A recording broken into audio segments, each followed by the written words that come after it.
Hey there, welcome back to Teaching Them. I'm Michael Keats, and I have a fast and fun lesson for you today. It's actually a game that you can play. Works really well with younger kids, but might work through school-age kids, up till 5th grade or so. I would think it worked pretty well. So it's a game called Asleep in the Garden, and it is based on the story of Jesus in the Garden of Gethsemane, when he asked Peter, James, and John to come with him and to pray with him during that night of agonizing prayer that he did before he was arrested and then before he was crucified. And so this deals with the issue of when there's something that God wants us to do, or even when our parents want us to do it, and we struggle to do it. It's really hard. So here's how I would run the game. Say, hey kids, we're going to play a game today. It's called Asleep in the Garden. It's from the Gospel of Mark, chapter 14, verses 32 to 42. And it's a story about Jesus in the last night before he was arrested. And then, as we know, he was then crucified the next day. And so this was a very important night with him and his good friends. And he had made a request of them that they would support him during this time. Let's read the story. I'm going to get a couple different people to read, but for this, I'll just read it. All right, starting at verse 32. They went to a place called Gethsemane, and Jesus said to his disciples, "Sit here while I pray." He took Peter, James, and John along with him, and he began to be deeply distressed and troubled. "My soul is overwhelmed with sorrow to the point of death," he said to them. "Stay here and keep watch." Going a little further, he fell to the ground and prayed if possible the hour might pass from him. "Abba, Father," he said, "everything is possible for you. Take this cup from me, yet not what I will, but what you will." Then he returned to his disciples and found them sleeping. "Simon," he said to Peter, "are you asleep? Couldn't you keep watch for 1 hour? Watch and pray so that you'll not fall into temptation. The spirit is willing, but the flesh is weak." Once more he went away and prayed the same thing. When he came back, he found them sleeping, because their eyes were heavy, and they didn't know what to say to him.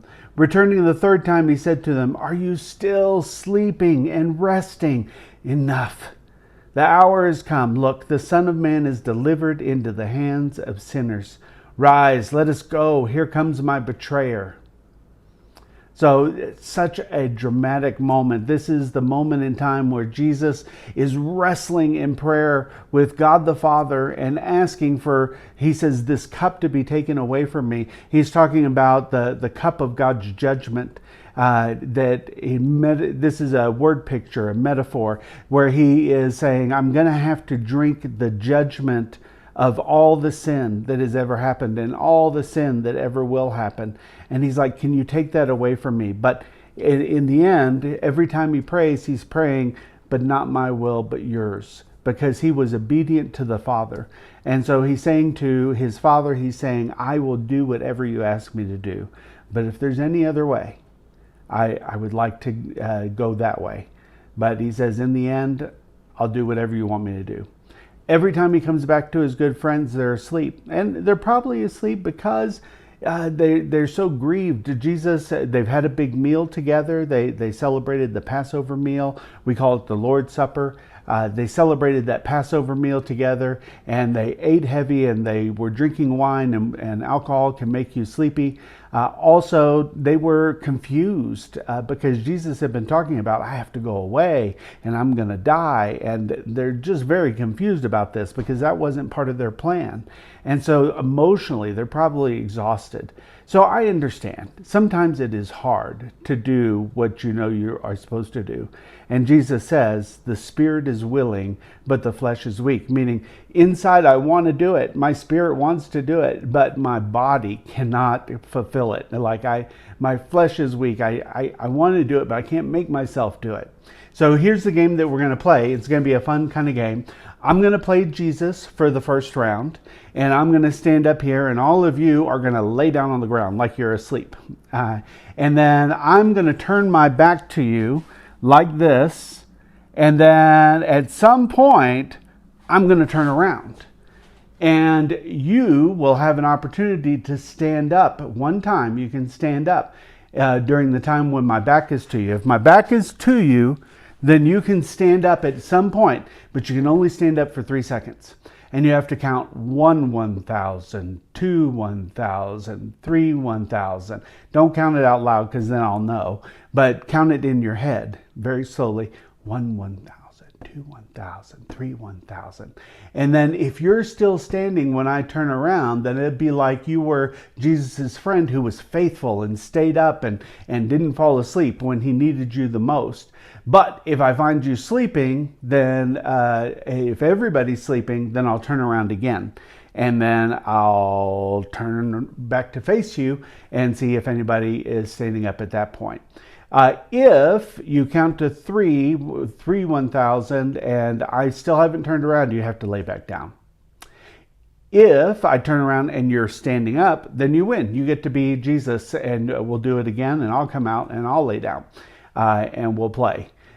If there are multiple people standing up when I turn around, then keep counting. 1, 1,000, 2, 1,000, 3, 1,000. Whoever is the last one standing, because you have to lay down at 3, 1,000, whoever's the last one standing will be the winner of that round. So any questions about how to play? Okay, then let's go ahead and get on with it, and I'll start it off. I'll be Jesus. I'm going to turn my back. Everybody lay down. You choose when you want to stand up, and then you got to count 1, 1,000, 2, 1,000, 3, 1,000. Then you got to lay back down. But if I turn around while you're standing up, you win. All right, great. So that's how I'd run the game, and then I would ask them some debrief questions.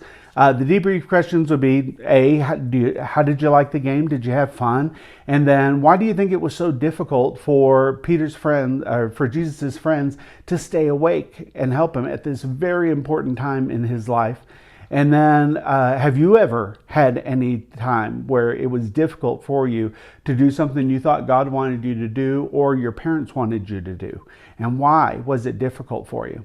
And then the last question would be, well, how could we be better at being able to do the things that God or our parents ask us to do, the things that we find difficult to do? So that's a good way to unpack the lesson and help them to think through it. And the rhyme time for this lesson that'll help to reinforce the main teaching point is, when my body is willing, but my spirit is weak, I ask God to help me be at my peak, like my peak performance or my peak strength, my peak physical abilities. When my body is willing, but my spirit is weak, I ask God to help me be at my peak. So that's a reinforcer, just help to make the lesson a little stickier and help them to go home with something that they remember.